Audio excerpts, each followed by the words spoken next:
ಶ್ರೀ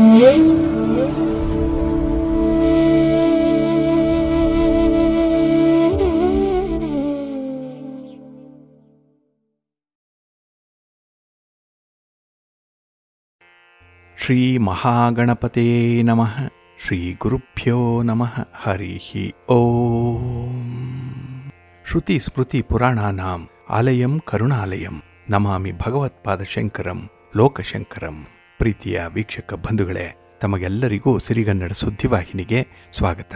ದಯಾಮಯನಾದಂಥ ಭಗವಂತನ ಅನುಗ್ರಹ ತಮ್ಮೆಲ್ಲರಿಗೆ ಪ್ರಾಪ್ತಿಯಾಗಲಿ, ತಮ್ಮೆಲ್ಲರ ಜೀವನ ಆರೋಗ್ಯದಾಯಕವಾಗಿರಲಿ, ಸಂತೃಪ್ತಿದಾಯಕವಾಗಿರಲಿ ಎಂದು ಭಗವಂತನಲ್ಲಿ ಪ್ರಾರ್ಥನೆಯನ್ನು ಮಾಡ್ತಾ ಈ ದಿನದ ಪಂಚಾಂಗ ಫಲವನ್ನು ನೋಡೋಣ.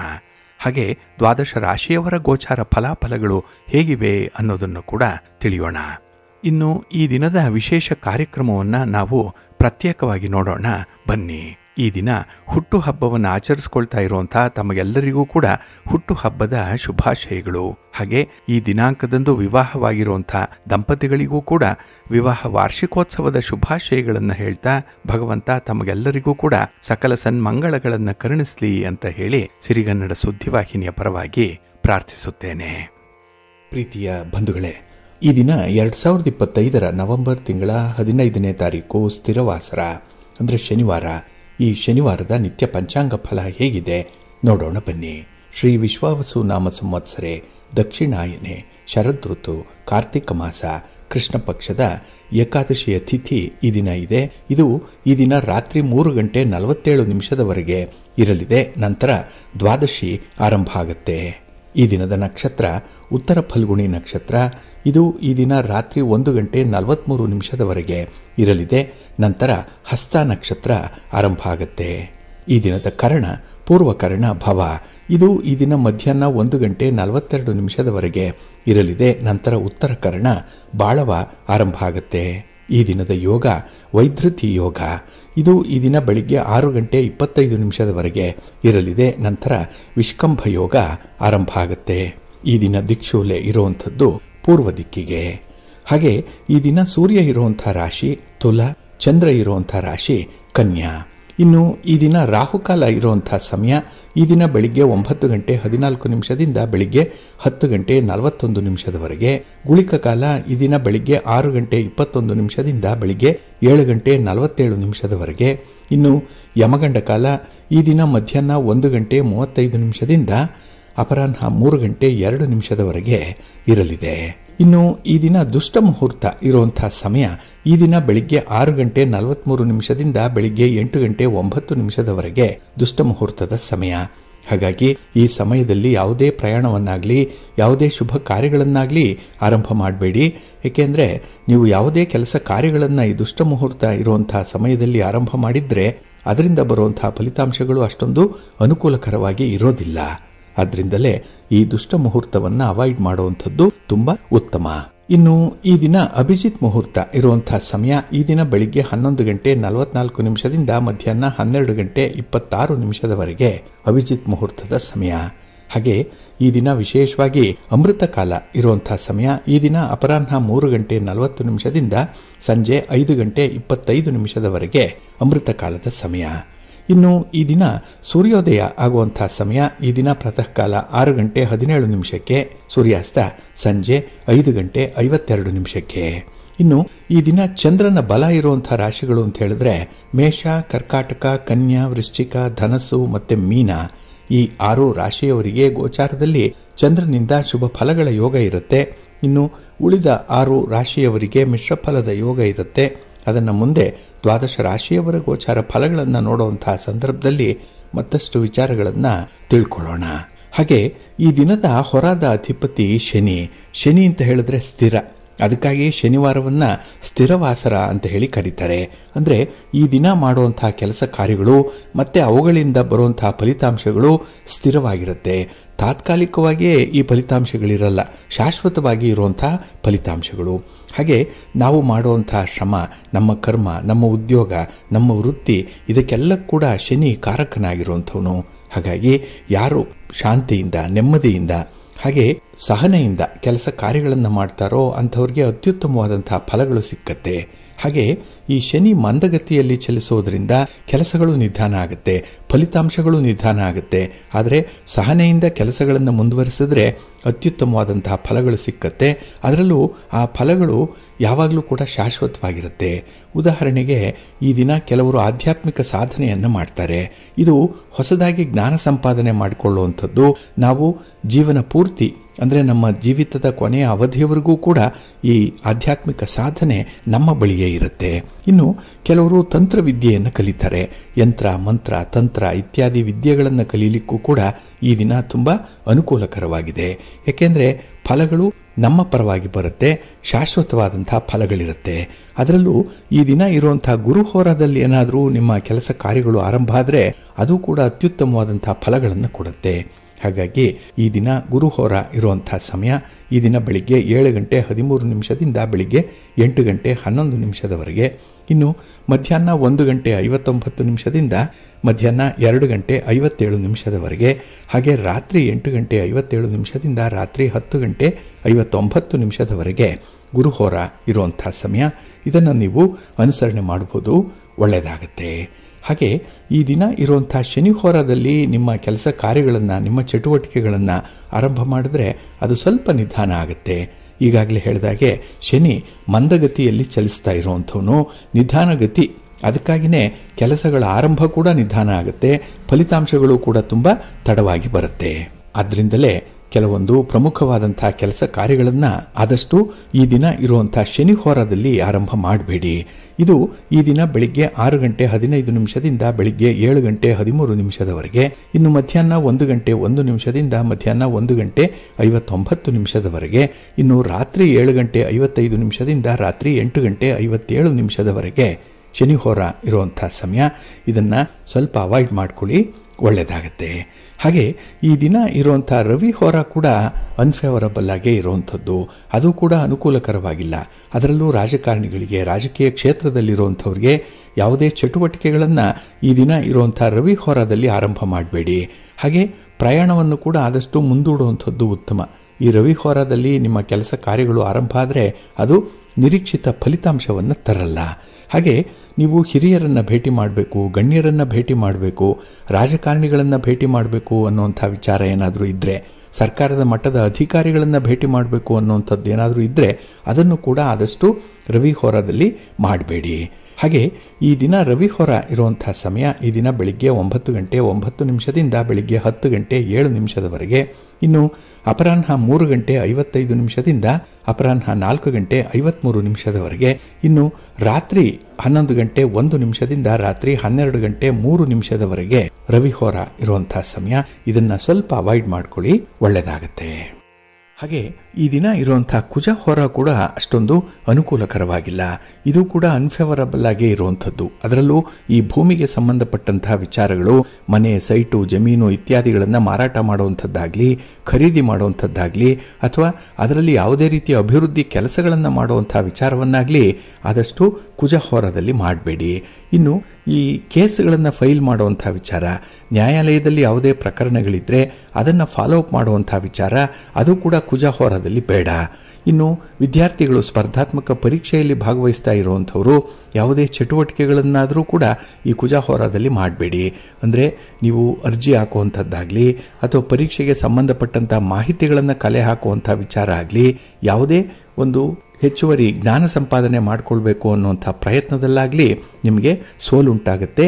ಈ ಕುಜ ಹೋರಾದಲ್ಲಿ ಆದಷ್ಟು ಅವಾಯ್ಡ್ ಮಾಡುವಂಥದ್ದು ಉತ್ತಮ. ಇನ್ನು ಈ ಪೊಲೀಸ್ ಇಲಾಖೆ, ಮಿಲಿಟರಿ ಇಲಾಖೆ, ಅಗ್ನಿಶಾಮಕ ದಳ ಇತ್ಯಾದಿ ಸಾಹಸ ಕೆಲಸಗಳನ್ನು ಮಾಡುವಂಥ ಇಲಾಖೆಯವರು ಕೂಡ ಆದಷ್ಟು ಕುಜ ಹೋರಾದಲ್ಲಿ ಸ್ವಲ್ಪ ಎಚ್ಚರಿಕೆಯಿಂದ ಇರಬೇಕಾಗತ್ತೆ.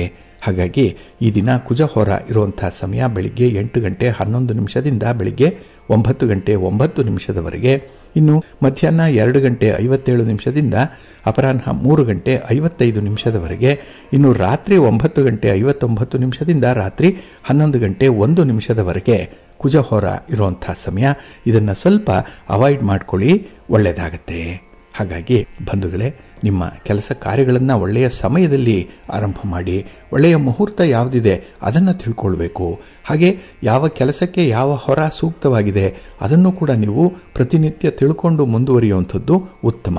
ಅದಕ್ಕಾಗಿಯೇ ಸಿರಿಗನ್ನಡ ಸುದ್ದಿವಾಹಿನಿ ಪ್ರತಿನಿತ್ಯ ಪ್ರಸಾರ ಮಾಡುವಂಥ ಈ ಪಂಚಾಂಗದ ವಿವರಗಳನ್ನು ಕೇಳಿಸ್ಕೊಳ್ಳಿ. ಇದರಲ್ಲಿ ನಿಮಗೆ ಬೇಕಾದಂತಹ ಎಲ್ಲ ಮಾಹಿತಿಗಳು ಕೂಡ ಸಿಕ್ಕತ್ತೆ. ಅದನ್ನು ನೀವು ಅನುಸರಣೆ ಮಾಡಿ. ನಿಮ್ಮ ಪ್ರಯತ್ನ ಯಶಸ್ವಿಯಾಗುತ್ತೆ. ನೀವು ಅಂದುಕೊಂಡಂತಹ ಫಲಿತಾಂಶವನ್ನು ಪಡ್ಕೊಳ್ಳಿಕ್ಕೆ ಇದರಿಂದ ಸಾಧ್ಯ ಆಗುತ್ತೆ. ಹಾಗಾಗಿ ಈ ಪಂಚಾಂಗದ ವಿವರಗಳು ನಿಮಗೆ ಮಾರ್ಗದರ್ಶಿಯಾಗಿರುತ್ತೆ, ಒಳ್ಳೆಯದಾಗತ್ತೆ. ಇನ್ನು ಬಂಧುಗಳೇ, ಈ ದಿನ ಬಹಳ ವಿಶೇಷವಾಗಿರುವಂತಹ ದಿನ. ಕಾರ್ತಿಕ ಮಾಸದ ಕೃಷ್ಣ ಪಕ್ಷದ ಏಕಾದಶಿ ಅಂತ ಹೇಳಿದ್ರೆ ಅದು ಬಹಳ ಮಹತ್ವಪೂರ್ಣವಾದಂತಹ ಏಕಾದಶಿಯ ದಿನ.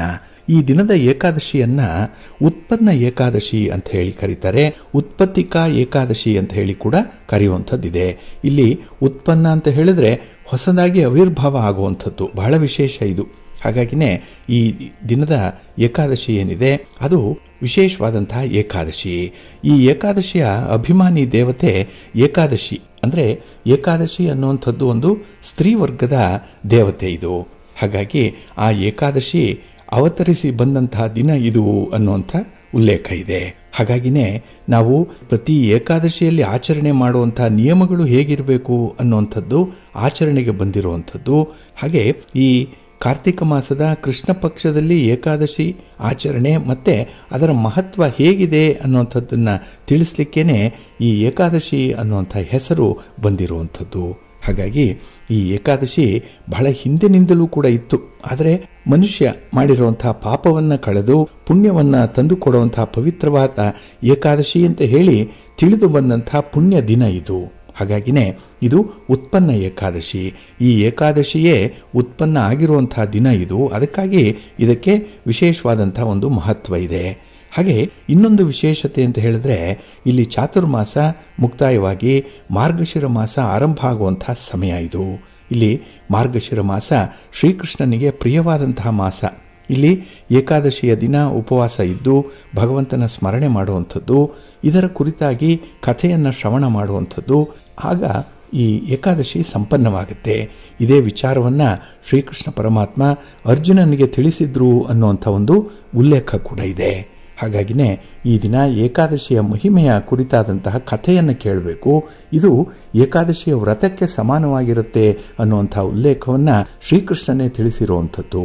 ಹಾಗಾಗಿ ಕಥಾ ಶ್ರವಣವನ್ನು ಮಾಡುವಂಥದ್ದು ಅತ್ಯಂತ ಪುಣ್ಯದ ಕೆಲಸ ಈ ದಿನದಲ್ಲಿ. ಇಲ್ಲಿ ಪುರಾಣದಲ್ಲಿ ಉಲ್ಲೇಖ ಆಗಿರುವಂತೆ ಈ ಏಕಾದಶಿಯ ಕಥೆ ಹೇಗಿದೆ ಅಂತ ಹೇಳಿದ್ರೆ, ಕೃತಯುಗದಲ್ಲಿ ಮುರ ಅನ್ನುವಂಥ ಹೆಸರಿನ ಶಕ್ತಿಶಾಲಿ ರಾಕ್ಷಸ ಒಬ್ಬ ಇದ್ದ. ಇವನ ದೇಹಬಲ ಮತ್ತೆ ಇವನ ಬುದ್ಧಿ ಚಾತುರ್ಯದಿಂದ ಬ್ರಹ್ಮನಿಂದ ಶಿವನಿಂದ ವರಗಳನ್ನು ಪಡ್ಕೊಂಡಿದ್ದ. ಇವನ ಬಲ ಎಷ್ಟಾಯಿತು ಅಂತ ಹೇಳಿದ್ರೆ ತುಂಬ ಲೋಕಕಂಟಕನಾಗಿದ್ದಂಥವನು ಈ ಮುರ ಅನ್ನುವಂಥ ರಾಕ್ಷಸ. ತನ್ನ ಶಕ್ತಿಯ ಕುರಿತು ಅಹಂಕಾರವನ್ನು ತುಂಬಿಕೊಂಡಿದ್ದಂಥವನು ಇವನು. ಸಾಮಾನ್ಯ ಜನರಿಗೆ ಋಷಿ ಮುನಿಗಳಿಗೆ ತೊಂದರೆ ಕೊಟ್ಟ, ಜೊತೆಗೆ ದೇವಾನುದೇವತೆಗಳಿಗೂ ಕೂಡ ದೊಡ್ಡ ಶತ್ರುವಾಗಿ ಪೀಡಕನಾಗಿ ಬಿಟ್ಟ. ಸಣ್ಣ ಪುಟ್ಟ ವಿಚಾರಗಳಿಗೂ ಕೂಡ ಇವನು ಯುದ್ಧವನ್ನು ಮಾಡಲಿಕ್ಕೆ ಪ್ರಾರಂಭ ಮಾಡ್ತಾ ಇದ್ದ. ಯಾಕೆಂದರೆ ಇವನನ್ನು ಸಂಹಾರ ಮಾಡಲಿಕ್ಕೆ ಯಾರಿಂದಲೂ ಕೂಡ ಸಾಧ್ಯ ಇರಲಿಲ್ಲ. ಅಂಥ ವರ ಇತ್ತು ಇವನಿಗೆ. ಅಂದರೆ ಯಾವುದೇ ಪುರುಷರಿಂದಲಾಗಲಿ ಪ್ರಾಣಿ ಪಕ್ಷಿಗಳಿಂದಲಾಗಲಿ ಯಾವುದೇ ಆಯುಧಗಳಿಂದಲಾಗಲಿ ಇವನಿಗೆ ಸಾವು ಬರಬಾರ್ದು ಅನ್ನುವಂಥ ವರವನ್ನು ಪಡ್ಕೊಂಡಿದ್ದ ಅನ್ನುವಂಥ ಉಲ್ಲೇಖ ಇದೆ. ಹಾಗಾಗಿನೇ ಇವನ ಅಹಂಕಾರ ದಿನೇ ದಿನೇ ಹೆಚ್ಚಾಗ್ತಾ ಇದ್ದಂತಹ ಸಂದರ್ಭ. ಆಗ ದೇವತೆಗಳಿಗೆಲ್ಲ ಗೊತ್ತಾಯಿತು, ಒಂದು ಉಪಾಯವನ್ನು ಮಾಡಬೇಕು, ಹೇಗಾದರೂ ಮಾಡಿ ಈ ಮುರನನ್ನ ಸಂಹಾರ ಮಾಡಬೇಕು ಅನ್ನುವಂಥದ್ದು. ಹಾಗೆ ಈ ಮುರ ರಾಕ್ಷಸ ದೇವತೆಗಳ ವಿರುದ್ಧವಾಗಿ ಯುದ್ಧ ಮಾಡಿ ದೇವಲೋಕವನ್ನೇ ವಶಪಡಿಸ್ಕೊಳ್ಬೇಕು ಅನ್ನುವಂಥ ಒಂದು ದುಷ್ಟ ಆಲೋಚನೆ ಅವನಿಗೆ ಬಂತು. ತನ್ನ ಅಪಾರವಾದಂತಹ ಶಕ್ತಿಶಾಲಿ ಸೈನ್ಯದ ಜೊತೆ ದೇವಲೋಕದ ಮೇಲೆ ಯುದ್ಧವನ್ನು ಸಾರ್ತಾನೆ. ಅವನ ದೈತ್ಯ ಸೈನಿಕರು ಇಂದ್ರಾದಿ ದೇವತೆಗಳನ್ನು ಸೋಲಿಸಿ ಸ್ವರ್ಗಲೋಕವನ್ನು ಕೂಡ ಕೈವಶ ಮಾಡ್ಕೊಂಡ್ಬಿಡ್ತಾರೆ. ದೇವತೆಗಳಿಗೆ ಮತ್ತಷ್ಟು ಹಿಂಸೆಯನ್ನು ಕೊಡಲಿಕ್ಕೆ ಆರಂಭ ಮಾಡ್ತಾನೆ. ಅವನ ಕಾಟದಿಂದ ತಪ್ಪಿಸಿಕೊಳ್ಳಿಕ್ಕೆ ದೇವತೆಗಳು ಹರಸಾಹಸವನ್ನು ಮಾಡ್ತಾರೆ. ಆಗ ಹೆದರಿದಂತಹ ದೇವೇಂದ್ರ ದೇವತೆಗಳನ್ನು ಕರ್ಕೊಂಡು ವಿಷ್ಣು ಲೋಕಕ್ಕೆ ಬರ್ತಾನೆ. ಮುರಾಸುರನನ್ನ ಸಂಹಾರ ಮಾಡಬೇಕು, ಯಾಕೆಂದ್ರೆ ಅವನು ಕೊಡ್ತಾ ಇದ್ದಂತಹ ಉಪಟಳ ಬಹಳ ವಿಪರೀತವಾಗಿದೆ ಅನ್ನುವಂಥ ವಿಚಾರವನ್ನು ತಿಳಿಸ್ತಾರೆ. ಆಗ ವಿಷ್ಣುವಿಗೆ ಕೋಪ ಬರುತ್ತೆ. ದುಷ್ಟ ರಾಕ್ಷಸರೊಡನೆ ಯುದ್ಧ ಮಾಡಲಿಕ್ಕೆ ಹೋಗ್ತಾನೆ. ಈ ಮುರ ಎದುರಾಗ್ತಾನೆ. ವಿಷ್ಣು ಅವನ ಜೊತೆ ಹೋರಾಟಕ್ಕಿಳಿತಾನೆ. ಎಷ್ಟೇ ವೀರಾವೇಶದಿಂದ ಯುದ್ಧ ಮಾಡಿದ್ರೂ ಕೂಡ ಆ ರಾಕ್ಷಸನನ್ನು ಸೋಲಿಸಲಿಕ್ಕೆ ವಿಷ್ಣುವಿನಿಂದಲೇ ಆಗಲಿಲ್ಲ ಅನ್ನುವಂಥ ಉಲ್ಲೇಖ ಇದೆ. ನೂರಾರು ವರ್ಷಗಳ ಕಾಲ ಯುದ್ಧ ನಡೆದರೂ ಕೂಡ ಯಾರೂ ಸೋಲಲಿಲ್ಲ, ಯಾರೂ ಕೂಡ ಗೆಲ್ಲಲಿಲ್ಲ. ರಾಕ್ಷಸರಿಗೆ ಒಂದು ಅರ್ಥದಲ್ಲಿ ಖುಷಿ ಆಗ್ತಾ ಇತ್ತು. ಏಕೆಂದರೆ ದೇವತೆಗಳನ್ನು ಕೂಡ ನಾವು ಸೋಲಿಸ್ತಾ ಇದ್ದೇವೆ ಅನ್ನುವಂಥ ಒಂದು ಅಹಂಕಾರದಿಂದ ಮೆರೀಲಿಕ್ಕೆ ಪ್ರಾರಂಭ ಮಾಡಿದ್ರು. ಆಗ ಆ ಮುರ ರಾಕ್ಷಸನಿಗೂ ಕೂಡ ವಿಷ್ಣುವಿಗೂ ಕೂಡ 1000ಕ್ಕೂ ಹೆಚ್ಚು ವರ್ಷಗಳ ಕಾಲ ಯುದ್ಧ ನಡೀತು ಅಂತ ಹೇಳ್ತಾರೆ. ಇಲ್ಲಿ 1000 ವರ್ಷಗಳು ಹೇಗೆ ಯುದ್ಧ ನಡೀತು ಅನ್ನುವಂಥ ಅನುಮಾನ ನಿಮಗೆ ಬರ್ಬೋದು. ದೇವತೆಗಳ ಒಂದು ದಿನ ಮನುಷ್ಯನಿಗೆ 1 ವರ್ಷ ಇದ್ದಂತೆ. ಆ ಸಂದರ್ಭದಲ್ಲಿ ಈ ಆಯಾಸಗೊಂಡಂತಹ ವಿಷ್ಣು ನಿದ್ರೆ ಮಾಡುವಂಥ ಅಥವಾ ವಿಶ್ರಾಂತಿ ಪಡ್ಕೊಳ್ಳುವಂಥ ಸಂದರ್ಭ ಬಂತು. ರಾಕ್ಷಸನನ್ನು ಸಂಹಾರ ಮಾಡಲಿಕ್ಕೆ ಸಾಧ್ಯ ಆಗಲಿಲ್ಲ ಅಂತ ಹೇಳಿ ಆ ವಿಷ್ಣು ಒಂದು ಉಪಾಯವನ್ನು ಮಾಡಿ ರಾಕ್ಷಸನಿಂದ ತಪ್ಪಿಸಿಕೊಂಡು ಹೋಗಿ ಬೇರೆ ಕಡೆ ವಿಶ್ರಾಂತಿಯನ್ನು ಪಡೆಯಲಿಕ್ಕೆ ಬದರಿ ಕ್ಷೇತ್ರದಲ್ಲಿರುವಂಥ ಒಂದು ಗುಹೆಯೊಳಗೆ ಹೋಗಿ ವಿಶ್ರಾಂತಿಯನ್ನು ಪಡ್ಕೊಳ್ಳಿಕ್ಕೆ ಮಲಗ್ತಾನೆ. ಇತ್ತ ರಾಕ್ಷಸ ಯೋಚನೆ ಮಾಡ್ತಾ ಇದ್ದಂತಹ ಸಂದರ್ಭದಲ್ಲಿ ದೇವಲೋಕದ ರಾಜ ಇಂದ್ರನನ್ನೇ ಸೋಲಿಸಿದ್ದೇನೆ, ಈತನ ಜೊತೆ ಇಷ್ಟೋ ಯುದ್ಧ ಮಾಡೋದರೂ ಕೂಡ ಸೋಲಿಸಲಿಕ್ಕೆ ಆಗ್ತಾ ಇಲ್ಲ, ಏಕೆ ಅಂತ ಹೇಳಿ ಯೋಚನೆ ಮಾಡ್ತಾ ಇದ್ದಂತಹ ಸಂದರ್ಭದಲ್ಲಿ ಆ ನಾರಾಯಣನನ್ನು ಹುಡುಕಿಕೊಂಡು ಆ ಮುರ ರಾಕ್ಷಸ ಆ ಗುಹೆಯೊಳಗೆ ಬರ್ತಾನೆ. ಇದನ್ನ ಸುಸಮಯ ಅಂತಾನೆ ಅವನು ಪರಿಗಣಿಸಿ ವಿಷ್ಣುವನ್ನ ಈ ಸಂದರ್ಭದಲ್ಲಿ ಸೋಲಿಸಬೇಕು ಅಂತ ಹೇಳಿ ತನ್ನ ಖಡ್ಗವನ್ನ ತೆಗೆದು ವಿಷ್ಣುವಿನ ಕುತ್ತಿಗೆಗೆ ಹೊಡೆಯಬೇಕು ಅನ್ನುವಷ್ಟರಲ್ಲಿ ನಾರಾಯಣನ ಶರೀರದಿಂದ ಶಕ್ತಿಶಾಲಿಯಾಗಿ ದಿವ್ಯ ಸ್ತ್ರೀ ಒಬ್ಬಳು ಉದ್ಭವ ಆಗ್ತಾಳೆ. ಶಸ್ತ್ರಾಸ್ತ್ರಗಳೊಂದಿಗೆ ಆಕೆ ಹೊರಗೆ ಬರ್ತಾಳೆ. ಆಕೆಯನ್ನು ನೋಡಿದಂತಹ ರಾಕ್ಷಸ ಆಕೆಯನ್ನ ಪ್ರಶ್ನಿಸ್ತಾನೆ. ನೀನು ಯಾರು ಅಂತ ಹೇಳಿ ಕೇಳಿದಾಗ ವಿಷ್ಣು ಮಾಯೆ ನಿನ್ನು ಸಂಹಾರ ಮಾಡಲಿಕ್ಕೆ ನಾನು ಬಂದಿದ್ದೇನೆ ಅಂತ ಹೇಳಿ ಆಕೆ ತನ್ನ ಪರಿಚಯವನ್ನು ಹೇಳ್ಕೊಳ್ತಾಳೆ. ಅಲ್ಲಿಂದ ಯುದ್ಧ ಆಕೆಯ ಜೊತೆ ಆರಂಭ ಆಗತ್ತೆ. ಮುರ ರಾಕ್ಷಸ ಅಟ್ಟಹಾಸದಿಂದ ನಕ್ಕು ಆ ದೇವಿಗೆ ಹೇಳ್ತಾನೆ, ಎಷ್ಟೋ ದೇವಾನುದೇವತೆಗಳನ್ನು ಪುರುಷರನ್ನ ನಾನು ಕೊಂದಿದ್ದೇನೆ, ಇನ್ನು ಸ್ತ್ರೀಯಾಗಿ ನೀನು ನನಗೆ ಯಾವ ಲೆಕ್ಕ, ಈ ಕೂಡಲೇ ನಿನಗೆ ಜೀವದಾನ ಮಾಡ್ತಾ ಇದ್ದೇನೆ, ಹೊರಟು ಹೋಗು ಅಂತ ಹೇಳುವಂಥ ಸಂದರ್ಭ. ಆಗ ಆ ದಿವ್ಯ ಸ್ತ್ರೀ ಹೇಳ್ತಾಳೆ, ನಾನು ಉತ್ಪನ್ನವಾಗಿರುವಂಥದ್ದೇ ನಿನ್ನನ್ನು ಸಂಹಾರ ಮಾಡಲಿಕ್ಕೆ. ಅದು ಈ ಏಕಾದಶಿಯ ದಿನ ಆಕೆ ಆವಿರ್ಭಾವ ಆಗಿರುವಂಥದ್ದು. ಅದಕ್ಕಾಗಿಯೇ ಈ ಏಕಾದಶಿಯನ್ನು ಉತ್ಪನ್ನ ಏಕಾದಶಿ ಅಂತ ಹೇಳಿ ಕರೆಯುವಂಥದ್ದು. ಹಾಗಾಗಿ ಅಲ್ಲಿ ಆ ದಿವ್ಯ ಸ್ತ್ರೀ ಆತನನ್ನು ಸಂಹಾರ ಮಾಡಲಿಕ್ಕೆ ಮುಂದಾಗ್ತಾಳೆ. ಹಾಗೆ ವಿಷ್ಣುವಿನ ಅಂಶದಿಂದ ಉತ್ಪನ್ನ ಆದಂತಹ ಆ ಏಕಾದಶಿ ಮುರನನ್ನು ಸಂಹಾರ ಮಾಡ್ತಾಳೆ. ಆಗ ಮುರ ತನ್ನ ತಪ್ಪಿನ ಬಗ್ಗೆ ಪಶ್ಚಾತ್ತಾಪವನ್ನು ಪಟ್ಕೊಳ್ತಾನೆ.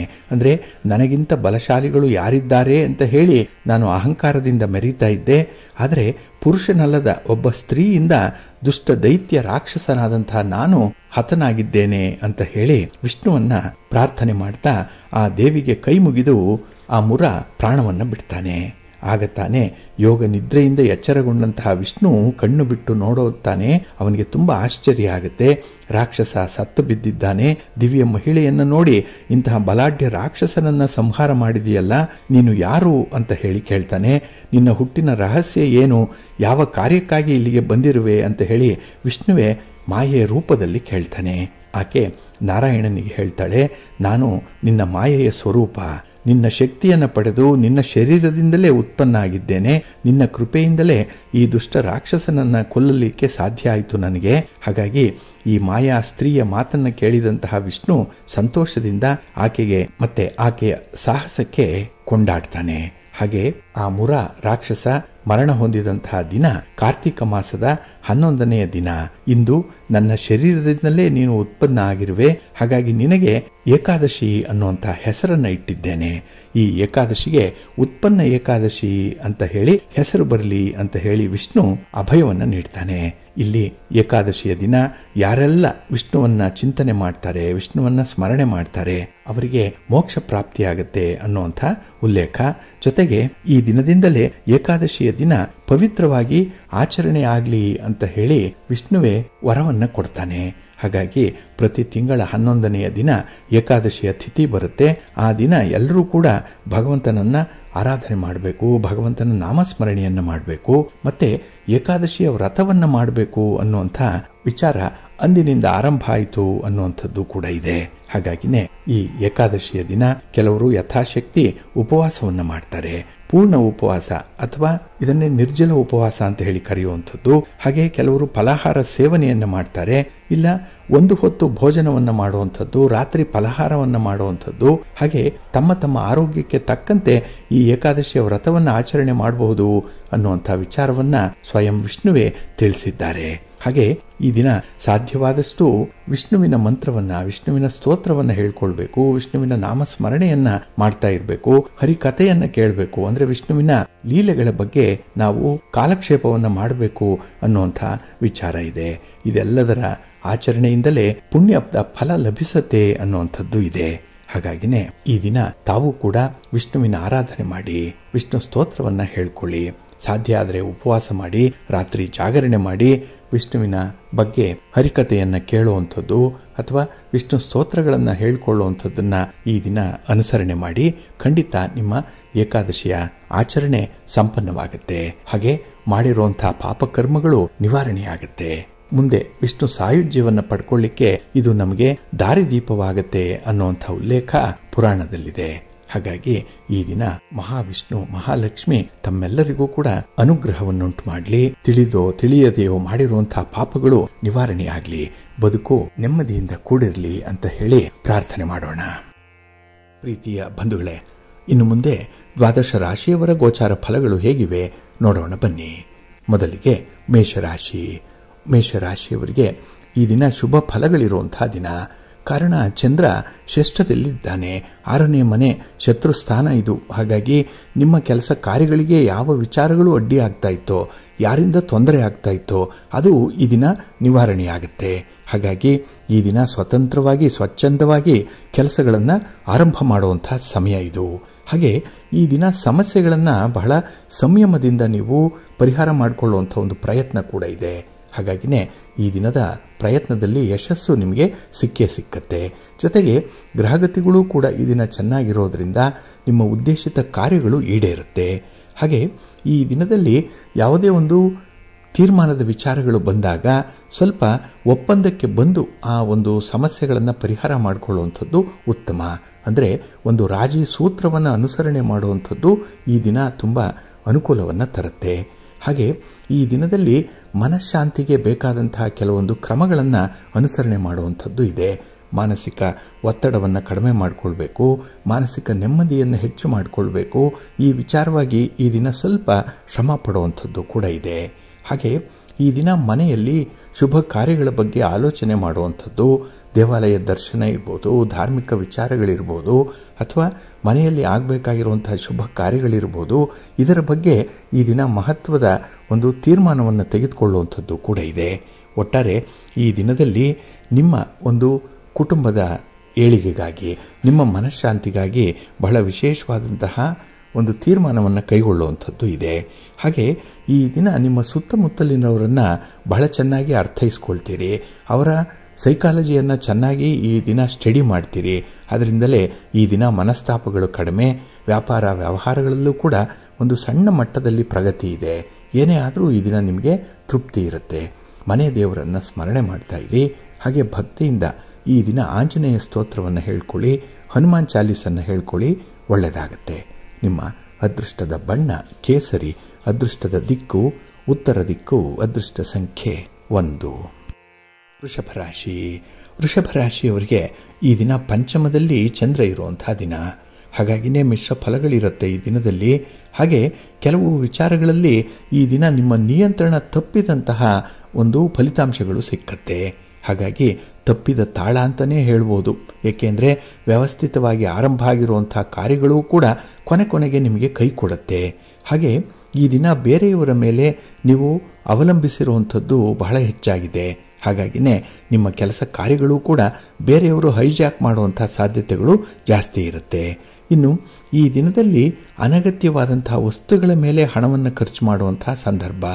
ಏಕೆಂದರೆ ಅಂಥ ಒಂದು ಒತ್ತಡದ ಪರಿಸ್ಥಿತಿ ಬಂದ್ಬಿಡುತ್ತೆ. ನಿಮಗೆ ಇಷ್ಟ ಇಲ್ಲ ಅಂದರೂ ಕೂಡ ಹಣ ಖರ್ಚಾಗಲೇಬೇಕು, ಆ ವಸ್ತು ಮನೆಗೆ ಬರಲೇಬೇಕು. ಇಂತಹ ಒಂದು ಡೋಲಾಯಮಾನವಾದಂಥ ಒಂದು ಪರಿಸ್ಥಿತಿ ಈ ದಿನ ಇರುತ್ತೆ. ಹಾಗಾಗಿನೇ ಹಣಕಾಸಿನ ತೊಂದರೆಗಳನ್ನು ಈ ದಿನ ನೀವು ಎದುರಿಸಬೇಕಾಗತ್ತೆ. ಆದರೆ ಈ ದಿನ ಸ್ವಲ್ಪ ಉಳಿತಾಯದ ಮನೋಭಾವ ಕೂಡ ಇದೆ. ಏಕೆಂದರೆ ಭವಿಷ್ಯದ ಆತಂಕ, ನಾಳೆ ಹೇಗೋ ಏನೋ ಅನ್ನುವಂಥ ಒಂದು ಆಲೋಚನೆ ಜೊತೆಯಾಗಿ ಬರುವಂಥದ್ದು ಇದೆ. ಆದರೆ ಈ ಉಳಿತಾಯದ ಬಗ್ಗೆ ಈ ದಿನ ಸ್ವಲ್ಪ ದಿಟ್ಟವಾದ ನಿರ್ಧಾರಗಳನ್ನು ಕೈಗೊಳ್ಳಬೇಕಾಗತ್ತೆ. ಇನ್ನು ಈ ಹಣಕಾಸಿನ ವ್ಯವಹಾರಗಳು, ಲೇವಾದೇವಿ ವ್ಯವಹಾರಗಳು, ವ್ಯಾಪಾರಸ್ಥರು, ಸ್ವಂತ ಬಿಸಿನೆಸ್ ಮಾಡುವಂಥವರು ಸ್ವಲ್ಪ ಈ ವ್ಯವಹಾರಗಳನ್ನು ಎಚ್ಚರಿಕೆಯಿಂದ ಮಾಡಿ.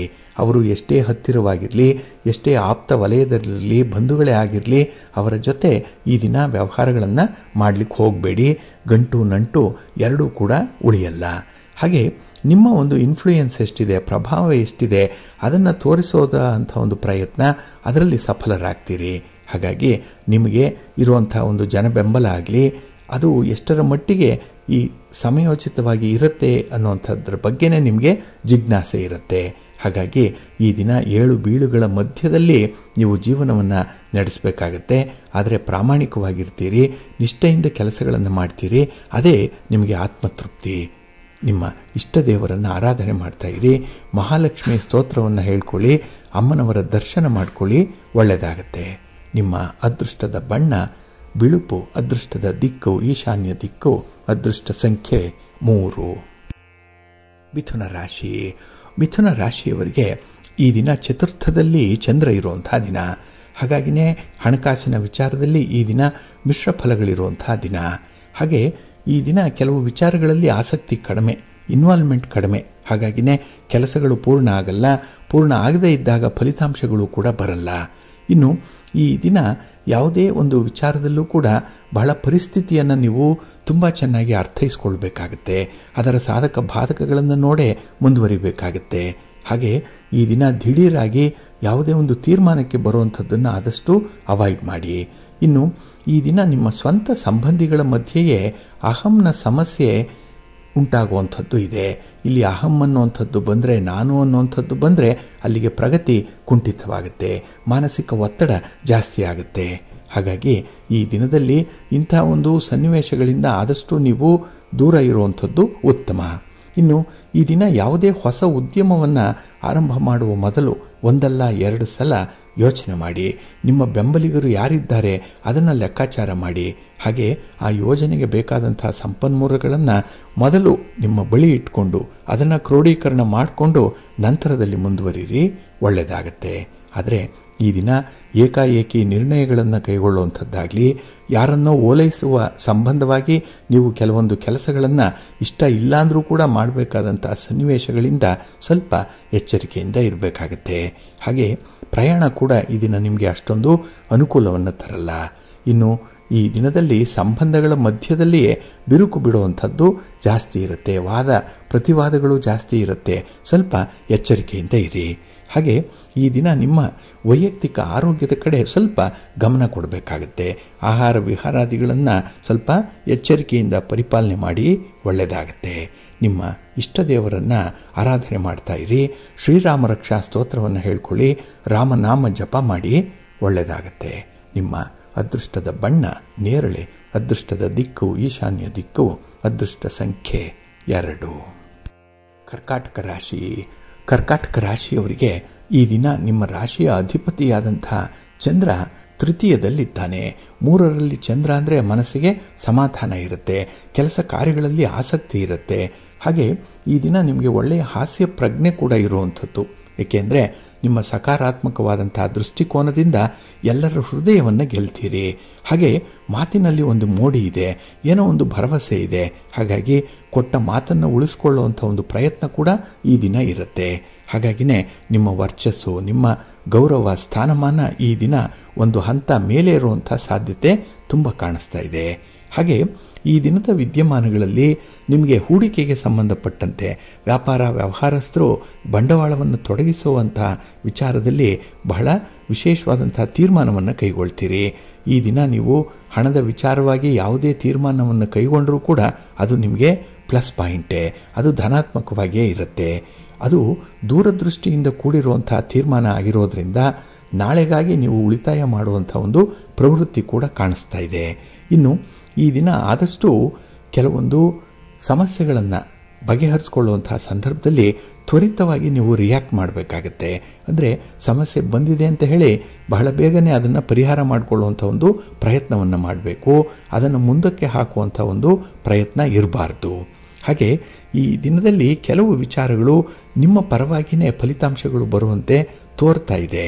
ಹಾಗಾಗಿ ಮೇಲ್ನೋಟಕ್ಕೆ ನಿಮ್ಮ ಪರವಾಗಿರುವಂತಹ ಸಂದರ್ಭವನ್ನೇ ನೀವು ಎನ್ಕ್ಯಾಶ್ ಮಾಡಿಕೊಳ್ಳುವಂಥದ್ದು ತುಂಬ ಉತ್ತಮ. ಹಾಗೆ ನಿಮ್ಮ ಪ್ರೀತಿ ಪ್ರೇಮದ ವಿಚಾರದಲ್ಲೂ ಕೂಡ ಅದ್ಭುತವಾದಂಥ ಒಂದು ಅನುಭವ ಸಿಕ್ಕತ್ತೆ. ಹಾಗೆ ಈ ದಿನ ಒಂದು ಪ್ರಣಯದ ಭಾವನೆಗಳಿಗೆ ಒಳ್ಳೆಯ ಪ್ರತಿಕ್ರಿಯೆ ಕೂಡ ಸಿಕ್ಕುವಂಥದ್ದು. ಇನ್ನು ಈ ದಿನ ನೀವು ಏನೇ ಮಾಡಿದ್ರೂ ಶಾಶ್ವತವಾದಂಥ ಫಲವನ್ನು ಪಡ್ಕೊಳ್ಳುವಂಥ ಸಂದರ್ಭದಲ್ಲಿದ್ದೀರಿ, ಒಳ್ಳೆಯದಾಗತ್ತೆ. ನಿಮ್ಮ ಮನೆ ದೇವರನ್ನು ಸ್ಮರಣೆ ಮಾಡ್ತಾ ಇರಿ, ನವಗ್ರಹ ಸ್ತೋತ್ರವನ್ನು ಹೇಳ್ಕೊಳ್ಳಿ, ನವಗ್ರಹಗಳ ದರ್ಶನ ಮಾಡ್ಕೊಳ್ಳಿ, ಒಳ್ಳೆಯದಾಗತ್ತೆ. ನಿಮ್ಮ ಅದೃಷ್ಟದ ಬಣ್ಣ ನೇರಳೆ, ಅದೃಷ್ಟದ ದಿಕ್ಕು ಈಶಾನ್ಯ ದಿಕ್ಕು, ಅದೃಷ್ಟ ಸಂಖ್ಯೆ 1. ಸಿಂಹರಾಶಿ. ಸಿಂಹರಾಶಿಯವರಿಗೆ ಈ ದಿನ ದ್ವಿತೀಯದಲ್ಲಿ ಚಂದ್ರ ಇರುವಂಥ ದಿನ. ಅದಕ್ಕಾಗಿಯೇ ಮಿಶ್ರ ಫಲಗಳಿರುತ್ತೆ. ಅದರಲ್ಲೂ ಕೆಲವೊಂದು ವ್ಯವಹಾರಗಳಲ್ಲಿ ಕೆಲವು ವಿಶೇಷವಾದಂಥ ಸವಾಲುಗಳು ಇರುತ್ತೆ, ಚಾಲೆಂಜಸ್ ಇರುತ್ತೆ. ಇದು ಸಮಸ್ಯೆ, ಅದನ್ನು ಎದುರಿಸಬೇಕು. ಅದಕ್ಕೆ ಧೈರ್ಯ ಬೇಕು, ಆತ್ಮವಿಶ್ವಾಸ ಬೇಕು. ಹಾಗೆ ಈ ದಿನ ನೀವು ಸಮಸ್ಯೆಯನ್ನು ನೀಡುವಂಥವ್ರಿಗೆ ಭಯಪಡಲ್ಲ, ಏಕೆಂದರೆ ಆತ್ಮವಿಶ್ವಾಸ ಗರಿಷ್ಠ ಮಟ್ಟದಲ್ಲಿರುತ್ತೆ.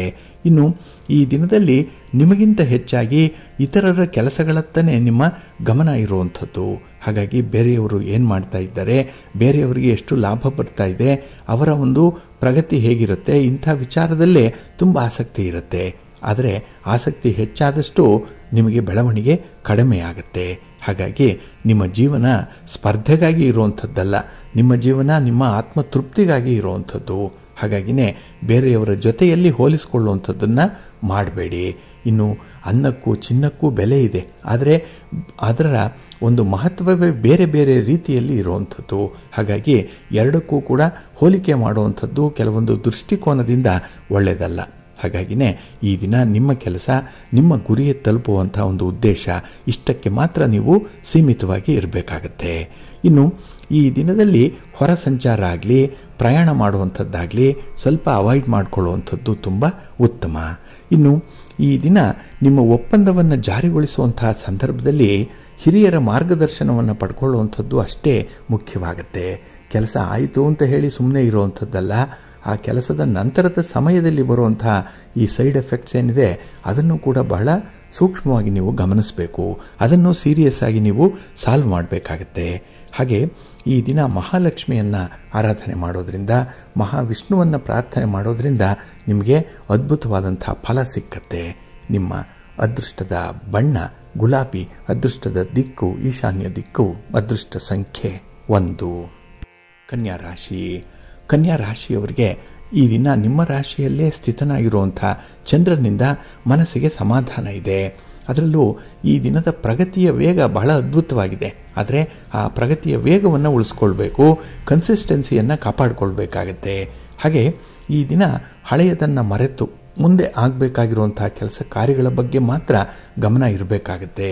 ಹಾಗೆ ಈ ದಿನ ಹಣಕಾಸಿನ ತೊಂದರೆಯಿಂದ ಬಳಲ್ತಾ ಇದ್ದಂಥವ್ರಿಗೆ ಎಲ್ಲೋ ಒಂದು ಭರವಸೆ ಇದೆ, ಹಣದ ಸಹಾಯ ಸಿಕ್ಕತ್ತೆ. ಹಾಗಾಗಿ ನಿಮಗೆ ಈ ದಿನ ತುರ್ತಾಗಿ ಮಾಡಬೇಕಾಗಿರುವಂಥ ಕೆಲಸ ಕಾರ್ಯಗಳನ್ನು ಪಟ್ಟಿ ಮಾಡಿಕೊಳ್ಳಿ, ಅದನ್ನು ನೀವು ಅನುಸರಣೆ ಮಾಡಿ. ಹಾಗೆ ಈ ದಿನದಲ್ಲಿ ನಿಮ್ಮ ನೆರೆಹೊರೆಯವರಿಂದಲಾಗಲಿ ಬಂಧು ಮಿತ್ರರಿಂದಲಾಗಲಿ ಕಾನೂನಿನ ಸಲಹೆಗಳು ಸಿಕ್ಕುವಂಥ ಸಾಧ್ಯತೆ ಕೂಡ ಇದೆ. ಒಟ್ಟಾರೆ ನಿಮಗೆ ಒಂದು ಉಪದೇಶ, ಒಂದು ಸಲಹೆ ಈ ದಿನ ಅನ್ಯರಿಂದ ಲಭ್ಯವಾಗುವಂಥದ್ದು ಕೂಡ ಇರುತ್ತೆ. ಹಾಗೆ ಈ ದಿನ ನಿಮ್ಮ ದಿನಚರಿಗೆ ಬದ್ಧರಾಗಬೇಕು.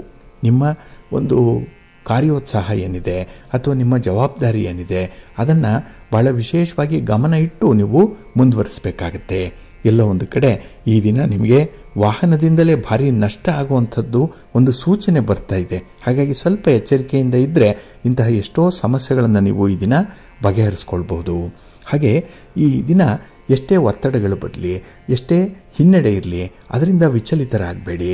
ನಿಮ್ಮ ಮನೆ ದೇವರ ಮೇಲೆ ಭಾರ ಹಾಕಿ ಕೆಲಸ ಕಾರ್ಯಗಳನ್ನು ಮುಂದುವರಿಸ್ತಾ ಇರಿ, ಒಳ್ಳೆಯದಾಗುತ್ತೆ. ಹಾಗೆ ಈ ದಿನ ನಿಮ್ಮ ಒಪ್ಪಂದದ ಬಗ್ಗೆ ನಿಮಗೆ ಒಂದು ಅನುಮಾನ, ನಿಮ್ಮ ತೀರ್ಮಾನದ ಬಗ್ಗೆ ನಿಮಗೆ ಒಂದು ಡೋಲಾಯಮಾನವಾದಂಥ ಒಂದು ಪರಿಸ್ಥಿತಿ ಇರುತ್ತೆ. ಹಾಗಾಗಿನೇ ನೀವು ಹೊರಗೆ ತೋರಿಸ್ಕೊಳ್ಳಿಲ್ಲ ಅಂದರೂ ಒಳಗಡೆ ಆ ಭಯ ಅನ್ನುವಂಥದ್ದು, ಅಭದ್ರತೆ ಅನ್ನುವಂಥದ್ದು ನಿಮ್ಮನ್ನು ಕಾಡ್ತಾ ಇರುತ್ತೆ. ಆದಷ್ಟು ಇಂತಹ ಸನ್ನಿವೇಶಗಳಿಂದ ಹೊರಬಂದು ಈ ಒತ್ತಡವಾದಂಥ ಮುಕ್ತ ಜೀವನವನ್ನು ನಡೆಸುವಂಥ ಒಂದು ಪ್ರಯತ್ನ ಮಾಡಿ, ಒಳ್ಳೆಯದಾಗತ್ತೆ. ಆರೋಗ್ಯ ನೋಡ್ಕೊಳ್ಳಿ. ಈ ದಿನ ನಿಮ್ಮ ಇಷ್ಟ ದೇವರನ್ನು ಪ್ರಾರ್ಥನೆ ಮಾಡ್ತಾ ಇರಿ.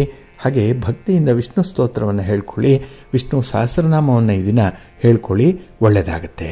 ನಿಮ್ಮ ಅದೃಷ್ಟದ ಬಣ್ಣ ಬಿಳುಪು, ಅದೃಷ್ಟದ ದಿಕ್ಕು ಈಶಾನ್ಯ ದಿಕ್ಕು, ಅದೃಷ್ಟ ಸಂಖ್ಯೆ 1. ತುಲಾರಾಶಿ. ತುಲಾರಾಶಿಯವರಿಗೆ ಈ ದಿನ ವ್ಯಯಸ್ಥಾನದಲ್ಲಿ ಚಂದ್ರ ಇರುವಂಥ ದಿನ. ಅಂದರೆ 12ನೇ ಮನೆಯಲ್ಲಿ ಚಂದ್ರ ಇದ್ದಾಗ ಈ ದಿನದ ವಿದ್ಯಮಾನಗಳಲ್ಲಿ ನಿಮಗೆ ಮಿಶ್ರ ಫಲಗಳಿರುತ್ತೆ. ಹಾಗೆ ಈ ದಿನ ಯಾವುದೇ ತೀರ್ಮಾನಕ್ಕೆ ಬದ್ಧರಾಗಲಿಕ್ಕೆ ಸಾಧ್ಯ ಆಗಲ್ಲ, ತೀರ್ಮಾನ ತೆಗೆದುಕೊಳ್ಳಿಕ್ಕೂ ಕೂಡ ನಿಮಗೆ ಸಾಧ್ಯ ಆಗಲ್ಲ. ಅಂಥ ಒಂದು ಪರಿಸ್ಥಿತಿ ಇರುತ್ತೆ. ನಿಮ್ಮ ಮನಸ್ಸು ತುಂಬ ವೀಕಾಗಿ ಇರುವಂಥದ್ದು ಈ ದಿನ. ಹಾಗೆ ಕಾರ್ಯಕ್ಷೇತ್ರದಲ್ಲಿ ಅನುಕೂಲಕರವಾದಂಥ ವಾತಾವರಣ ಇಲ್ಲ. ಎಲ್ಲಿ ನೋಡಿದ್ರೂ ಕೂಡ ಪೈಪೋಟಿ, ಎಲ್ಲಿ ನೋಡಿದ್ರೂ ಕೂಡ ಸ್ಪರ್ಧೆ. ಅಂಥ ಒಂದು ಸ್ಪರ್ಧೆಯಲ್ಲಿ ಭಾಗವಹಿಸಿ ಜಯ ಗಳಿಸುವಂಥದ್ದು ಅಷ್ಟೊಂದು ಸುಲಭದ ಮಾತಲ್ಲ. ನಿಮಗೆ ಎಷ್ಟೇ ಪ್ರತಿಭೆ ಇರಲಿ, ಅನುಭವ ಇರಲಿ, ಎಲ್ಲೋ ಒಂದು ಕಡೆ ಎಡವಿ ಬೀಳುವಂಥ ಸಾಧ್ಯತೆ ಜಾಸ್ತಿ ಇರುತ್ತೆ. ಏಕೆಂದರೆ ಆತುರಾತುರವಾಗಿ ಕೆಲಸವನ್ನು ಮಾಡಲೇಬೇಕು. ಆತುರಕ್ಕೆ ನೀವೇ ಹೆಸರುವಾಸಿ. ಹಾಗಾಗಿನೇ ಈ ದಿನದ ವಿದ್ಯಮಾನಗಳಲ್ಲಿ ನಿಮಗೆ ಪೂರ್ಣವಾದಂಥ ಮನಸ್ಸು ಇರಲ್ಲ. ಹಾಗೆ ಪೂರ್ಣ ಫಲವನ್ನು ಅನುಭವಿಸುವಂಥ ಯೋಗ ಕೂಡ ಇಲ್ಲ. ಆ ಒಂದು ಹಿನ್ನೆಲೆಯಲ್ಲೇ ಎಲ್ಲವೂ ಕೂಡ ಅರ್ಧಂಬರ್ಧ ನಿಮ್ಮ ಕೈ ಸೇರುವಂಥ ಸಾಧ್ಯತೆ ಇರುತ್ತೆ.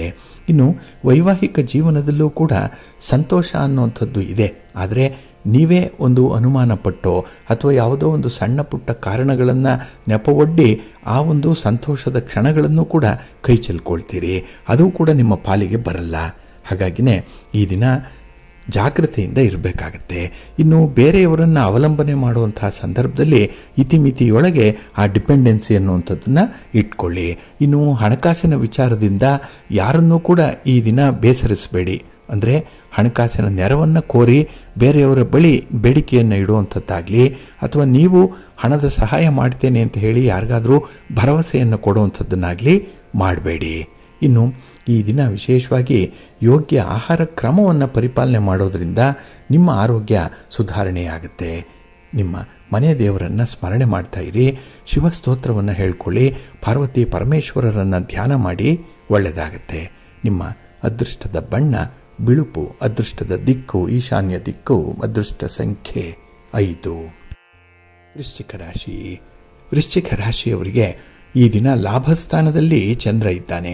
11ನೇ ಮನೆ ಅಂತ ಹೇಳಿದ್ರೆ ನಿಮಗೆ ಲಾಭಾಂಶಗಳು ಜಾಸ್ತಿ ಇರುತ್ತೆ. ಯಾವುದೇ ಒಪ್ಪಂದ ಮಾಡ್ಕೊಳ್ಳಿ, ಯಾವುದೇ ಮಾತುಕತೆ ನಡೆಸಿ ಅಥವಾ ಯಾವುದೇ ಅಗ್ರಿಮೆಂಟ್ ಮಾಡ್ಕೊಳ್ಳಿ, ಇದೆಲ್ಲದರಲ್ಲೂ ಕೂಡ ನಿಮಗೆ ಜಯಪ್ರಾಪ್ತಿಯಾಗತ್ತೆ. ಹಾಗೆ ಹಿಂದೆ ಕೊಟ್ಟಿರುವಂಥ ಹಣ, ಬಾಕಿ ಹಣ, ಅದನ್ನು ಈ ದಿನ ವಸೂಲಿ ಮಾಡುವಂಥ ಒಂದು ಪ್ರಯತ್ನದಲ್ಲಿದ್ದರೆ ಅದು ಅಲ್ಪ ಸ್ವಲ್ಪ ನಿಮಗೆ ಬರುವಂಥ ಸಾಧ್ಯತೆ ಕೂಡ ಇರುತ್ತೆ. ಒಟ್ಟಾರೆ ನಿಮ್ಮ ಪ್ರಯತ್ನಕ್ಕೆ ಅನುಗುಣವಾದಂತಹ ಫಲಗಳು ಸಿಕ್ಕತ್ತೆ. ಇನ್ನು ಈ ದಿನದಲ್ಲಿ ಕಾರ್ಯಕ್ಷೇತ್ರದಲ್ಲಿ ಅನುಕೂಲಕರವಾಗಿರುವಂತಹ ವಾತಾವರಣ ಇದೆ. ಹಾಗಾಗಿನೇ ನಿಮ್ಮ ಒಂದು ಮುನ್ನಡೆ ಏನಿದೆ, ನಿಮ್ಮ ಒಂದು ನಾಯಕತ್ವದ ಗುಣ ಏನಿದೆ, ಈ ದಿನ ಪ್ರದರ್ಶನಕ್ಕೆ ಒಳಪಡುವಂಥದ್ದು ಕೂಡ ಇರುತ್ತೆ. ಹಾಗೆ ಈ ದಿನ ನಿಮ್ಮ ಹೇಳಿಕೆಗೆ ಉತ್ತಮವಾದಂತಹ ಪ್ರತಿಫಲ ಸಿಕ್ಕತ್ತೆ. ನಿಮ್ಮ ಮಾತು ಶಾಸನದಂತೆ. ಒಬ್ಬರಿಗೆ ಸಹಾಯ ಮಾಡ್ತೀನಿ ಅಂತ ಹೇಳಿದ್ರೆ ಆ ಸಹಾಯವನ್ನು ಮಾಡೇ ಮಾಡುವಂಥ ಒಂದು ಪ್ರತಿಜ್ಞೆ ನಿಮ್ಮಲ್ಲಿರುತ್ತೆ. ಇನ್ನು ಈ ದಿನ ವಿಶೇಷವಾಗಿ ವೈವಾಹಿಕ ಜೀವನದಲ್ಲಿ ಸ್ವಲ್ಪ ಏರುಪೇರುಗಳಿದ್ದರೂ ಕೂಡ ಅದನ್ನು ಹೊಂದಾಣಿಕೆಯ ಮೂಲಕ ಸರಿಪಡಿಸ್ಕೊಳ್ಳುವಂಥ ಒಂದು ಪ್ರಯತ್ನ ಕೂಡ ಇದೆ. ಹಾಗಾಗಿ ಸಮಸ್ಯೆ ಬಂತು ಅಂತ ಹೇಳಿ ದೂರ ನಿಲ್ಲುವಂಥದ್ದಲ್ಲ, ಸಮಸ್ಯೆಯನ್ನು ಈ ದಿನ ಬಹಳ ಎದೆಗಾರಿಕೆಯಿಂದ ಎದುರಿಸುವಂಥ ಧೈರ್ಯ ಇದೆ, ತಾಳ್ಮೆ ಇದೆ. ಇನ್ನು ವಿಶೇಷತೆ ಅಂತ ಹೇಳಿದ್ರೆ ಈ ದಿನ ಕುಟುಂಬಸ್ಥರೇ ನಿಮಗೆ ಹಣಕಾಸಿನ ನೆರವನ್ನು ನೀಡುವಂಥ ಒಂದು ಒಳ್ಳೆಯ ಅವಕಾಶ ಈ ದಿನ ನಿಮಗೆ ಸಿಕ್ಕುವಂಥದ್ದು. ಒಟ್ಟಾರೆ ಈ ದಿನದ ಪ್ರಯತ್ನಗಳು ನಿಮಗೆ ಒಳ್ಳೆಯ ಫಲವನ್ನೇ ತರುತ್ತೆ. ಅದರಲ್ಲೂ ನಿಮ್ಮ ತಂದೆ ತಾಯಿಯಂದರೆ ಆಶೀರ್ವಾದ ಇದೆ, ಗುರು ಹಿರಿಯರ ಅನುಗ್ರಹ ತುಂಬ ಚೆನ್ನಾಗಿದೆ. ಇನ್ನು ವಿಶೇಷತೆ ಅಂತ ಹೇಳಿದ್ರೆ ಯಾವುದೇ ಹೊಸ ಉದ್ಯಮವನ್ನು ಆರಂಭ ಮಾಡಲಿಕ್ಕೆ ಈ ಸಂದರ್ಭ ನಿಮಗೆ ಚೆನ್ನಾಗಿದೆ. ಇದನ್ನು ಬಳಸ್ಕೊಳ್ಳಿ, ಒಳ್ಳೆಯ ಫಲಿತಾಂಶ ನಿಮಗೆ ಸಿಕ್ಕತ್ತೆ. ನಿಮ್ಮ ಇಷ್ಟ ದೇವರನ್ನು ಆರಾಧನೆ ಮಾಡ್ತಾ ಇರಿ. ಲಲಿತಾ ಸಹಸ್ರನಾಮ ಸ್ತೋತ್ರವನ್ನು ಹೇಳ್ಕೊಳ್ಳಿ, ಅನ್ನಪೂರ್ಣೇಶ್ವರಿ ಸ್ತೋತ್ರವನ್ನು ಹೇಳ್ಕೊಳ್ಳಿ. ಈ ದಿನ ಒಳ್ಳೆಯದಾಗತ್ತೆ. ನಿಮ್ಮ ಅದೃಷ್ಟದ ಬಣ್ಣ ಬಿಳುಪು, ಅದೃಷ್ಟದ ದಿಕ್ಕು ಈಶಾನ್ಯ ದಿಕ್ಕು, ಅದೃಷ್ಟ ಸಂಖ್ಯೆ 1. ಧನುರಾಶಿ. ಧನುರಾಶಿಯವರಿಗೆ ಈ ದಿನ ಉದ್ಯೋಗ ಸ್ಥಾನದಲ್ಲಿ ಚಂದ್ರ ಇರುವಂಥ ದಿನ. 10ನೇ ಮನೆಯಲ್ಲಿ ಚಂದ್ರ ಅಂದರೆ ನಿಮ್ಮ ಕೆಲಸ ಕಾರ್ಯಗಳಲ್ಲಿ ನಿಮಗೆ ಜಯಪ್ರಾಪ್ತಿಯಾಗುತ್ತೆ. ಅದರಲ್ಲೂ ಈ ದಿನದ ಮೊದಲ ಭಾಗ ತುಂಬ ಅನುಕೂಲಕರವಾಗಿರುವಂಥ ಸಂದರ್ಭ ನಿಮಗೆ. ನಿಮ್ಮ ಎಲ್ಲ ಪ್ರಯತ್ನಗಳಿಗೂ ಕೂಡ ಉತ್ತಮವಾದಂಥ ಒಂದು ಫಲ ಸಿಕ್ಕತ್ತೆ. ನಿಮ್ಮ ಪ್ರಗತಿಯನ್ನು ಕಂಡೇ ಕೆಲವರು ವಿರೋಧಗಳಿಗೂ ಆಗುವಂಥದ್ದು, ಹೊಟ್ಟೆ ಉರಿಯವರಿಗೆ ನಿಮ್ಮ ಒಂದು ಏಳಿಗೆಯನ್ನು ನೋಡಿ, ನಿಮ್ಮ ಕೆಲಸ ಕಾರ್ಯಗಳಲ್ಲಿ ನಿಮಗೆ ಬರುವಂಥ ಒಂದು ಫಲವನ್ನು ನೋಡಿ ಕೆಲವರಿಗೂ ತುಂಬ ಹೊಟ್ಟೆ ಉರಿ ಪಡುವಂಥವರಿದ್ದಾರೆ. ಆದರೆ ಅಂಥ ವಿರೋಧಿಗಳ ಸಂಖ್ಯೆ ಜಾಸ್ತಿ ಆಗಬಾರ್ದು. ಆ ರೀತಿ ನೋಡಿಕೊಳ್ಳುವಂಥ ಜವಾಬ್ದಾರಿ ನಿಮ್ಮದಾಗಿರುತ್ತೆ. ಇನ್ನು ಈ ದಿನ ನಿಮ್ಮ ಕುಟುಂಬಸ್ಥರ ಅಭಿಪ್ರಾಯಗಳು ಕೂಡ ನಿಮಗೆ ಒಂದು ರೀತಿಯಲ್ಲಿ ಬಲವನ್ನು ತರುತ್ತೆ. ಅವರ ಸಪೋರ್ಟ್ ಕೂಡ ಈ ದಿನ ಬಹಳ ಚೆನ್ನಾಗಿದೆ, ಸಂದರ್ಭೋಚಿತವಾಗಿದೆ. ಆದರೆ ನಿಮ್ಮ ಮಾತು ಮತ್ತು ನಡವಳಿಕೆಯಲ್ಲಿ ನಿಯಂತ್ರಣ ಇಟ್ಕೊಂಡ್ರೆ ಈ ದಿನ ಅದ್ಭುತವಾದಂಥ ಯಶಸ್ಸನ್ನು ಗಳಿಸಲಿಕ್ಕೆ ಸಾಧ್ಯ ಇದೆ. ಹಾಗೆ ಈ ದಿನದಲ್ಲಿ ಪ್ರೀತಿ ಪ್ರೇಮದ ಒಂದು ವಿಶೇಷ ಅನುಭವಗಳನ್ನು ಪಡ್ಕೊಳ್ಳುವಂಥದ್ದು ಕೂಡ ಇದೆ. ಹಾಗೆ ನಿಮ್ಮ ಭಾವನೆಗಳಿಗೆ ಈ ದಿನ ಪೂರ್ಣ ಪ್ರಮಾಣದ ಒಂದು ಪ್ರತಿಕ್ರಿಯೆ ಸಿಕ್ಕತ್ತೆ. ಹಾಗೆ ನಿಮಗೆ ಪರಿಚಿತ ಇರುವಂತಹ ದಾರಿಯಲ್ಲೇ ಈ ದಿನ ನೀವು ಪ್ರಯಾಣ ಮಾಡುವಂಥದ್ದು, ಪರಿಚಿತ ವ್ಯಕ್ತಿಗಳ ಜೊತೆಯಲ್ಲೇ ವ್ಯವಹಾರ ಮಾಡುವಂಥದ್ದು ತುಂಬ ಉತ್ತಮ. ಹಾಗೆ ಈ ದಿನ ನಿಮ್ಮ ಕುಟುಂಬ ಸದಸ್ಯರ ಆರೋಗ್ಯದ ಕಡೆ ಗಮನ ಕೊಡಬೇಕಾಗತ್ತೆ. ನಿಮ್ಮ ವೈಯಕ್ತಿಕ ಆರೋಗ್ಯವನ್ನು ಕೂಡ ಈ ದಿನ ನೋಡಿಕೊಳ್ಬೇಕು. ಕಾರ್ಯಕ್ಷೇತ್ರದಲ್ಲಿ ಒತ್ತಡ ಇದ್ದಾಗ ಅದನ್ನು ಹೇಗೆ ನಿವಾರಣೆ ಮಾಡಿಕೊಂಡ್ರೆ ಉತ್ತಮ ಅನ್ನುವಂಥ ವಿಚಾರಗಳನ್ನು ನೀವು ಮನನ ಮಾಡಿಕೊಳ್ಬೇಕಾಗತ್ತೆ. ಹಾಗೆ ಈ ದಿನ ಕೆಲವರಿಗೆ, ಅದರಲ್ಲೂ ತೀರಾ ಬಂಧುಗಳಿಗೆ ನಿಮ್ಮ ಒಂದು ಕರ್ತೃತ್ವ ಎಷ್ಟಿದೆ, ನಿಮ್ಮ ಕಮಿಟ್ಮೆಂಟ್ ಎಷ್ಟಿದೆ ಅನ್ನೋಂಥದ್ದನ್ನು ತೋರಿಸಲಿಕ್ಕೆ ಒಳ್ಳೆಯ ಅವಕಾಶ ಬರುತ್ತೆ. ಹಾಗೆ ಈ ದಿನ ನಿಮ್ಮ ಗುರಿ ಸಾಧನೆಯತ್ತ ನೀವು ಹೆಚ್ಚಿನ ಗಮನವನ್ನು ಹರಿಸಿದ್ರೆ ಒಳ್ಳೆಯದಾಗುತ್ತೆ. ನಿಮ್ಮ ಮನೆ ದೇವರನ್ನು ಸ್ಮರಣೆ ಮಾಡ್ತಾ ಇರಿ. ಹಾಗೆ ಭಕ್ತಿಯಿಂದ ಈ ದಿನ ನೀವು ಕನಕಧಾರಾ ಸ್ತೋತ್ರವನ್ನು ಹೇಳ್ಕೊಳ್ಳಿ, ಮಹಾಲಕ್ಷ್ಮಿಯ ದರ್ಶನ ಮಾಡ್ಕೊಳ್ಳಿ, ಒಳ್ಳೆಯದಾಗುತ್ತೆ. ನಿಮ್ಮ ಅದೃಷ್ಟದ ಬಣ್ಣ ಕೆಂಪು, ಅದೃಷ್ಟದ ದಿಕ್ಕು ಉತ್ತರ ದಿಕ್ಕು, ಅದೃಷ್ಟ ಸಂಖ್ಯೆ 1. ಮಕರ ರಾಶಿ. ಮಕರ ರಾಶಿಯವರಿಗೆ ಈ ದಿನ 9ರಲ್ಲಿ ಚಂದ್ರ ಇರುವಂಥ ದಿನ. ಹಾಗಾಗಿನೇ ಈ ದಿನ ಕೆಲವೊಂದು ಸವಾಲುಗಳು ಎದುರಾಗುತ್ತೆ. ಈ ಸವಾಲುಗಳೇ ನಿಮಗೆ ಸಮಸ್ಯೆಗಳಾಗಿ ಕಾಡುತ್ತೆ. ಹಾಗೆ ಈ ಪರಿಹಾರವನ್ನು ಕಂಡುಕೊಳ್ಳುವಂಥ ಸಂದರ್ಭದಲ್ಲೂ ಕೂಡ ಸ್ವಲ್ಪ ಮುತುವರ್ಜಿ ಬೇಕಾಗುತ್ತೆ, ಇನ್ವಾಲ್ವ್ಮೆಂಟ್ ಅನ್ನುವಂಥದ್ದು ಬೇಕಾಗುತ್ತೆ. ಹಾಗೆ ಈ ದಿನದಲ್ಲಿ ಕೆಲವೊಂದು ತೀರ್ಮಾನಕ್ಕೆ ಬರುವಂತಹ ಸಂದರ್ಭದಲ್ಲಿ ಮನೆಯವರ ಅಭಿಪ್ರಾಯವನ್ನು ಪಡ್ಕೊಳ್ಳುವಂಥದ್ದು ಉತ್ತಮ. ಹಾಗೆ ಆ ಒಂದು ಕೆಲಸಕ್ಕೆ ಯಾರು ಪಾಲುದಾರರಿದ್ದಾರೆ, ಯಾರು ಸ್ಟೇಕ್ ಹೋಲ್ಡರ್ಸ್ ಇದ್ದಾರೆ, ಅಂಥವರ ಕಡೆಯಿಂದ ನೀವು ಅಭಿಪ್ರಾಯವನ್ನು ಸಂಗ್ರಹ ಮಾಡಿಕೊಳ್ಬೇಕು. ಹಾಗೆ ಶಕ್ತಿ ಇದೆ, ಯುಕ್ತಿ ಇದೆ ಅಂತ ಹೇಳಿ ಈ ದಿನ ನಿಮ್ಮ ಸ್ವೇಚ್ಛಾಚಾರಕ್ಕೆ ಕಡಿವಾಣವನ್ನು ಕೂಡ ಹಾಕಬೇಕಾಗತ್ತೆ. ಹಾಗಾಗಿ ನೀವು ಸ್ವತಂತ್ರವಾಗಿ ತೀರ್ಮಾನವನ್ನು ತೆಗೆದುಕೊಳ್ಳುವಂಥ ಸಂದರ್ಭದಲ್ಲೂ ಕೂಡ ನೀವು ಇತಿಮಿತಿಯನ್ನು ಅರಿತುಕೊಂಡೇ ಬೇರೆಯವರ ಸಹಕಾರದಿಂದಲೇ ಕೆಲವೊಂದು ತೀರ್ಮಾನಕ್ಕೆ ಬರಬೇಕಾಗತ್ತೆ. ಇನ್ನು ಈ ದಿನ ಸ್ನೇಹಿತರ ಮೇಲೆ ಹೆಚ್ಚು ಅವಲಂಬನೆಯನ್ನು ಇಟ್ಕೊಳ್ಬೇಡಿ. ಇನ್ನು ವಿಶೇಷವಾಗಿ ಮನೆಯಲ್ಲಿ ಸ್ವಲ್ಪ ಮಟ್ಟಿಗೆ ಸಂತೋಷದ ವಾತಾವರಣ ಇರುತ್ತೆ. ಆದರೆ ಯಾವುದೋ ಒಂದು ಕಹಿ ಸುದ್ದಿ ಈ ದಿನ ನಿಮ್ಮ ಸಂತೋಷವನ್ನು ಹಾಳು ಮಾಡುತ್ತೆ. ಜೊತೆಗೆ ಮಕ್ಕಳ ಒಂದು ವಿದ್ಯಾಭ್ಯಾಸದ ಬಗ್ಗೆ, ಮಕ್ಕಳ ಆರೋಗ್ಯದ ಬಗ್ಗೆ ಕೂಡ ಈ ದಿನ ಸ್ವಲ್ಪ ಹಣ ವ್ಯಯ ಆಗುವಂಥ ಸಾಧ್ಯತೆ ಇರುತ್ತೆ. ಒಟ್ಟಾರೆ ಈ ದಿನದ ವಿದ್ಯಮಾನಗಳು ನಿಮಗೆ ಮಿಶ್ರ ಫಲವನ್ನು ತಂದರೂ ಕೂಡ ಮನಸ್ಸಿನಲ್ಲಿ ಸಮಾಧಾನವನ್ನು ಇಟ್ಕೊಳ್ಬೇಕು. ಹಾಗೆ ಒತ್ತಡ ರಹಿತವಾದಂಥ ಜೀವನವನ್ನು ಮುನ್ನಡೆಸಬೇಕಾಗತ್ತೆ. ಅದಕ್ಕಾಗಿಯೇ ಈ ದಿನ ಕೆಲವೊಂದು ಸಮಸ್ಯೆಗಳಿಗೆ ಪರಿಹಾರವನ್ನು ಹುಡುಕುವಂಥ ಸಂದರ್ಭದಲ್ಲಿ ತುಂಬ ಎಚ್ಚರಿಕೆಯಿಂದ ಇರಿ. ನಿಮ್ಮ ಮನೆ ದೇವರನ್ನು ಸ್ಮರಣೆ ಮಾಡ್ತಾ ಇರಿ. ಹಾಗೆ ಭಕ್ತಿಯಿಂದ ಈ ದಿನ ನೀವು ನವಗ್ರಹ ಸ್ತೋತ್ರವನ್ನು ಹೇಳ್ಕೊಳ್ಳಿ, ನವಗ್ರಹಗಳ ದರ್ಶನ ಮಾಡಿಕೊಳ್ಳಿ. ಹಾಗೆ ಈ ದಿನ ಆಂಜನೇಯನ ದರ್ಶನ ಕೂಡ ಮಾಡಿ, ಒಳ್ಳೆಯದಾಗತ್ತೆ. ನಿಮ್ಮ ಅದೃಷ್ಟದ ಬಣ್ಣ ನೇರಳೆ, ಅದೃಷ್ಟದ ದಿಕ್ಕು ಈಶಾನ್ಯ ದಿಕ್ಕು, ಅದೃಷ್ಟ ಸಂಖ್ಯೆ 2. ಕುಂಭರಾಶಿ.